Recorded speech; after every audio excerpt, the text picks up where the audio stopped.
Estas son imágenes de hoy en París, a 17 días de que arranque el Mundial de Fútbol en ese país. Las protestas continúan. La selección brasileña comenzó este día sus entrenamientos entre manifestaciones. Un grupo de maestros, lo veíamos en las imágenes, en huelga rodearon el hotel de Río de Janeiro, donde se hospedaron los jugadores, convocados por el director técnico Luis Felipe Scolari.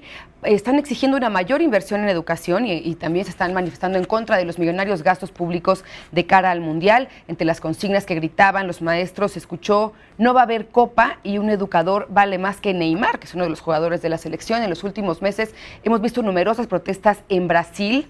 Han llamado la atención las de los grupos sin techo, pero también la integración de integrantes de gremios a estas manifestaciones. Para hablar sobre este tema está hoy aquí en el estudio Hernán Gómez, especialista en estos temas de Brasil, analista. ¿Cómo estás, Hernán? Gracias por estar aquí en el estudio. Olivia, buenas noches. Un gusto estar otra vez contigo. Oye, y por cierto que estás a punto de publicar un libro que tiene que ver con este país y que aquí lo tenemos. Así es un libro sobre Lula y el PT, ¿sí? Que va a salir publicado por el Fondo de Cultura Económica este año, y publicaremos también una edición en Brasil.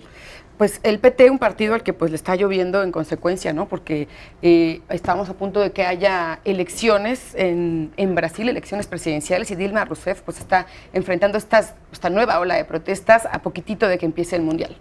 Así es, bueno, son varias cosas que se juntan en este momento. El Mundial en breve que va a empezar, las elecciones en octubre, ¿sí? Y luego las Olimpiadas en 2016. En este Mundial, Olivia, se espera que la FIFA haga el mayor negocio de su historia. Aparentemente se van a gastar 12 mil millones de dólares en toda la Copa, que es más de lo que se gastó en el último Mundial, es más de lo que se gastó en Alemania, es más de lo que se gastó en Sudáfrica, y el 85% más o menos son recursos públicos, que pagan una parte de los contribuyentes brasileños, otra parte son bancos de brasileños que se van a endeudar, pero bancos públicos.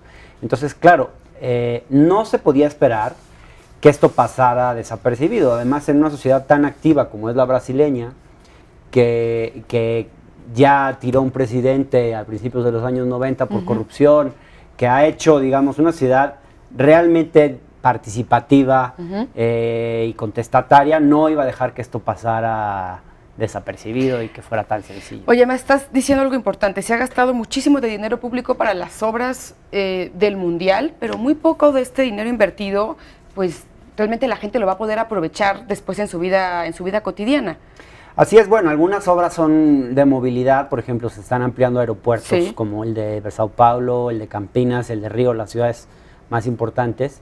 En algunos casos hay un tren ligero que se está... Pero si uno analiza las 10 obras más costosas de este Mundial, las que se llevan el grueso del presupuesto, por lo menos 5 son estadios.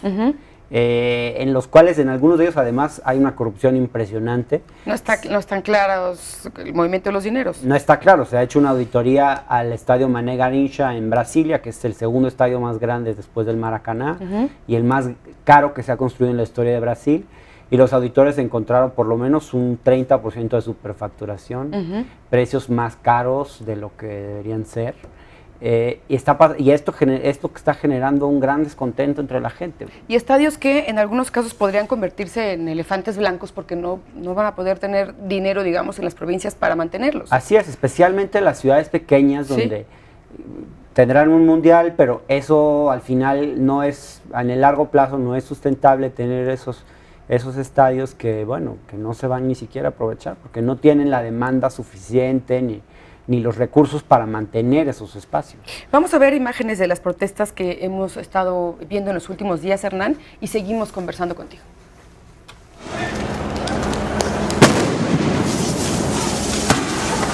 Não para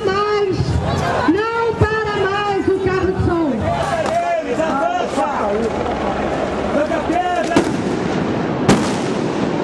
6 pontos de pauta, além da moradia, né, nós temos transporte, reivindicações em relação ao transporte, saúde, educação, o problema da criminalização das lutas sociais, o problema das leis anti-manifestação, a violência policial e a soberania nacional no...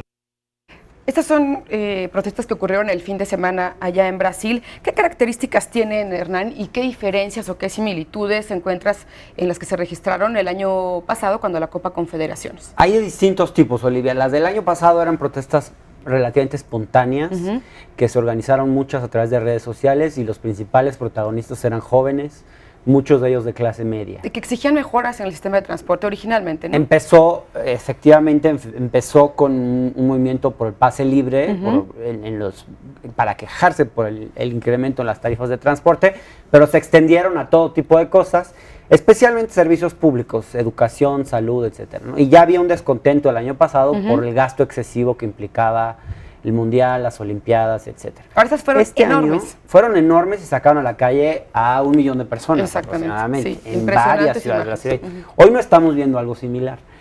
Hay jóvenes, hay grupos de jóvenes que están saliendo, pero hoy son también movimientos sociales y sindicatos que ya eran protagonistas en la vida política brasileña, que están aprovechando una coyuntura para salir a las calles, como son los funcionarios públicos que están haciendo huelga. Le está funcionando la Copa del Mundo para visibilizar demandas que tenían. Pero eso ha pasado en otros mundiales o olimpiadas. En China incluso hubo grupos que aprovecharon esa coyuntura para visibilizarse. Son también, por ejemplo, los policías, que es una de las cosas que más preocupa, la policía civil, que en aproximadamente 15 ciudades brasileñas está haciendo huelgas, la policía militar, la policía federal. Pero bueno, el gobierno se ha preparado, el gobierno de Dilma ya consiguió que el Tribunal Superior de Justicia emita un fallo que impide a estos policías hacer huelga durante esto es importante decirlo, porque imagínense si los policías se van a huelga durante el Mundial y sería un caos, ¿no? Claro.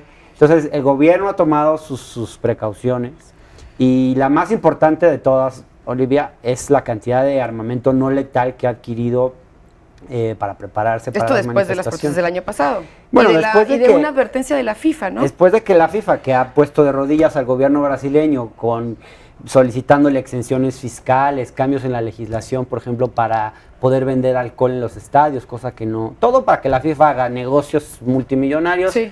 Después de esto y además de condiciones en las que el que paga fundamentalmente esto es el gobierno brasileño con el pago de los contribuyentes, como si esto no fuera suficiente, cuando fueron las protestas que con toda razón ocurrieron durante la Copa Confederaciones, la FIFA se sentó con la presidenta y le dijo, presidenta, o cambian muchas cosas o el Mundial sale de Brasil. Claro que Dilma Rousseff no podía permitirse un lujo como ese, mucho menos con una elección presidencial cerca, y les dijo, señores, yo les garantizo la seguridad para este Mundial, aún cuando tenga que sacar el ejército a las calles. Que el ejército no sale en las calles en Brasil tan comúnmente a controlar manifestaciones, lo hace la policía. Entonces, a raíz de eso, el gobierno empezó a comprar una cantidad de armamento no letal y bueno, se calcula que hay cantidades de gas lacrimógeno, balas de goma, etcétera, como para emitir unos 700 disparos al día en todo el país durante 11 meses. Uy, pues bueno, entonces están muy preparados para enfrentar cualquier cosa que pudiera ocurrir. Pues Hernán, muchas gracias por haber estado aquí. Hay que seguir hablando, ¿no? Porque yo creo que vamos a tener mucho tema que comentar contigo. Con mucho gusto, Olivia. Gracias Hernán. Buenas noches. Hacemos una pausa y regresamos con más aquí en Efecto Noticias.